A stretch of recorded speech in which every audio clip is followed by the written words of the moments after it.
The psychology of money book के chapter number 4 confounding compounding से author हमें power of compounding सिखाते हैं एक बहुत ही अनरिलेटेड एग्जाम्पल से, जो कि है आइस एजेस। हमारे अर्थ पे आज तक 5 आइस एजेस पड़े हैं।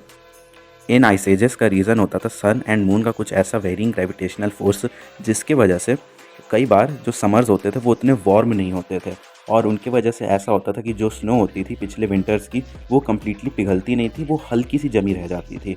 और समर्स तो गर्म होते नहीं थे उतने, फिर जब दोबारा विंटर्स आती थी तो उसी हल्के से स्नो के ऊपर थोड़ी और स्नो जमती थी, और धीरे धीरे यही चीज़ चलती रहती थी काफ़ी सालों तक।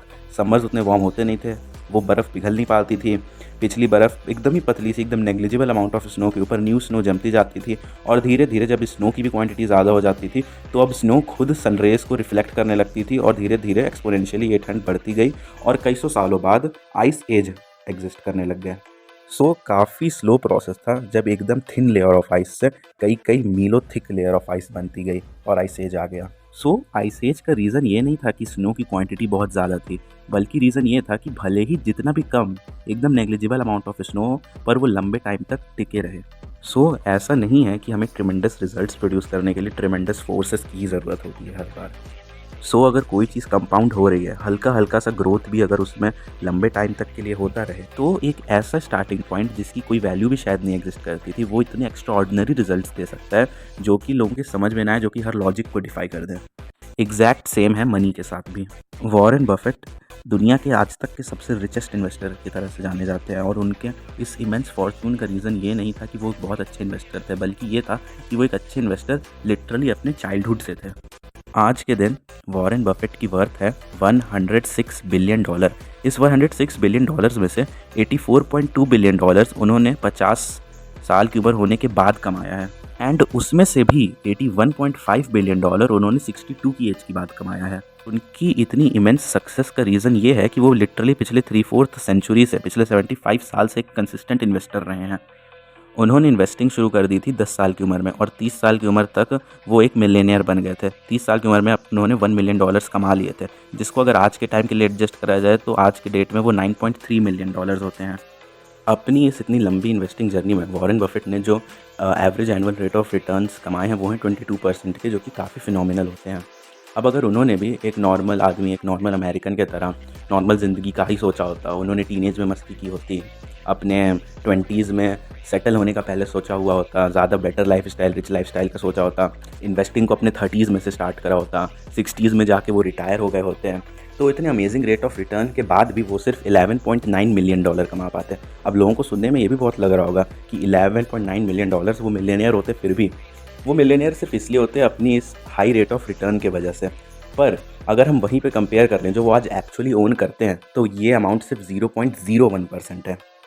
सो the key to successful investing is longevity and time.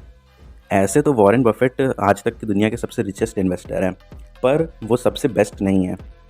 उन्होंने सिर्फ 22% एनुअल रेट ऑफ रिटर्न्स कमाए थे। वहीं पे जिम साइमंस ने 66% एनुअल रेट ऑफ रिटर्न्स कमाए हैं सिंस 1988। कोई भी इसके आसपास नहीं है। 66% लिटरली एक ऐसा अमाउंट होता है रिटर्न्स का जो कि अनइमेजिनेबल होता है। जिम साइमंस का ये rate of return Warren Buffett से तो 3 गुना ज़्यादा है, फिर भी वो वॉरेन बफे के कंपैरिजन में 75% लेस रिच हैं। ऐसा इसलिए क्योंकि साइमंस ने जो अपनी मेजर इन्वेस्टिंग है, जो इतना अमेजिंग रेट ऑफ रिटर्न है, ये 50 ईयर्स हो जाने के बाद अचीव करा था। साइमंस के पास वॉरेन बफे से कंपैरिजन में सिर्फ हाफ टाइम था, एंड इस इन्वेस्टिंग में जो ज़्यादा मैटर करता है वो होता है टाइम।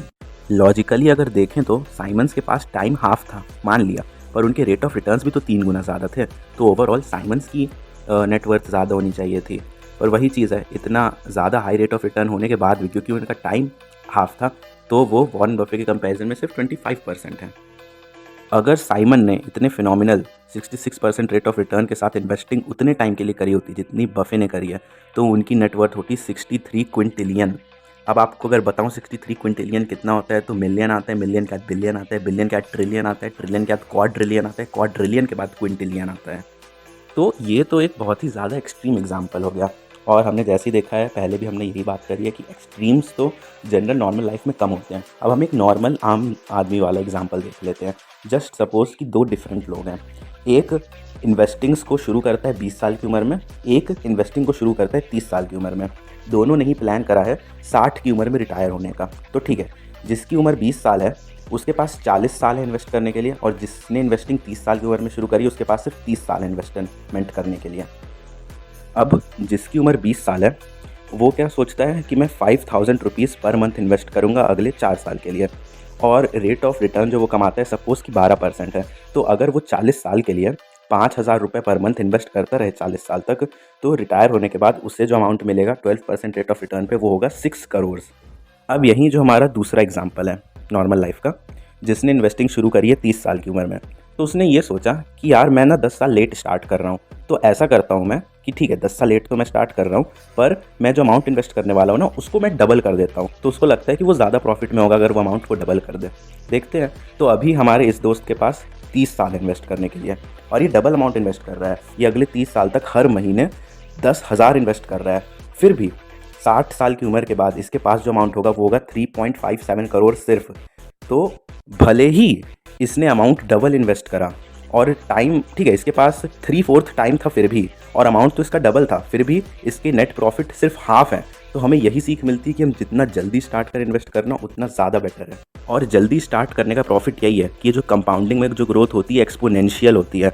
तो अगर आपने जल्दी स्टार्ट कर दिया है, भले ही आपने कम अमाउंट के साथ स्टार्ट करा है, फिर भी आप बहुत आगे होने वाले हैं इन कंपैरिजन टू दोस्त जिन्होंने लेट स्टार्ट करा है, भले ही ज़्यादा अमाउंट के साथ स्टार्ट करा हो। ऐसा ही वॉरेन बफे का भी केस है। कोई ये नहीं देखता है कि वॉरेन बफे 75 ईयर्स से इन्वेस्ट कर रहे हैं, और वॉरेन बफे जितना या फिर जिम साइमंस जितना इतना हाई रेट ऑफ रिटर्न मिलना तो ऐसे तो एक बहुत ही रेयर बात होती है। ये तो बहुत एक्सट्रीम एग्जांपल हो गए। जो मैटर करता है वो ये है कि हम गुड रिटर्न्स कमा सकें, बस हम इन्वेस्टेड ज़्यादा लॉन्ग टाइम के लिए रहें, तब कंपाउंडिंग अपना असली मैजिक दिखाएगा।